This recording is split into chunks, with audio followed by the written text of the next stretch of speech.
தானுமாலய சுவாமி கோயிலோட மார்கழி பெருத்திருவிழா தான் மிகவும் விசிஷ்டமானதுன்னே சொல்லலாம். அதுல பாத்தீங்கன்னா கிட்டத்தட்ட 54 வருஷங்களுக்கு அப்புறம் செங்கோல் வெளியே வந்திருக்கு. நம்ம தானுமாலயன் நம்மள அரசாட்சி பண்றதுக்காக வாராமே சொல்லலாம்.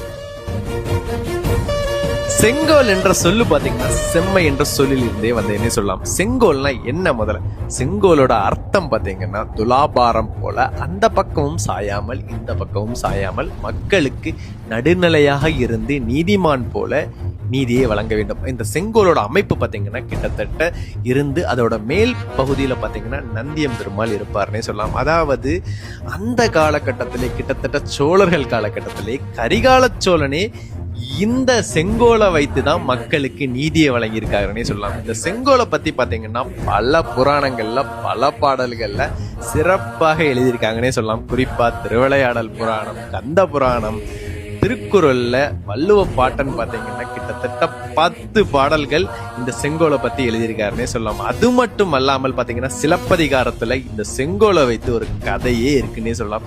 சிலப்பதிகாரத்துல கோவலன் கண்ணகி கதை எல்லாருக்குமே தெரியும். கோவலனுக்கு நடந்த அநீதியை கேட்ட கண்ணகி அந்த மன்னன் செய்த தப்ப உணர்ந்து கொண்டு செங்கோலை வைத்துக்கிட்டே நம்ம தப்பாக ஒரு நீதியை வழங்கிக்கிட்டோம்னு சொல்லி ஒரு குற்ற உணர்ச்சியால தன் உயிரையே மாய்த்து கொண்டான்னே சொல்லலாம்.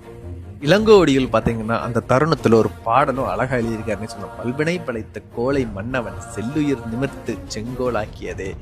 அதாவது இந்த செங்கோலை பத்தி பலரும் பல விதமாக பாடியிருக்காருன்னு சொல்லலாம். அதாவது கிட்டத்தட்ட இந்த மார்கழி திருவிழாவில் மக்கள் சந்திப்பன்று இந்த செங்கோல் ஐயா நம்ம தானுமாலையர் கையில பேருக்குன்னு சொல்லும் போது மிகவும் சந்தோஷமா இருக்குது.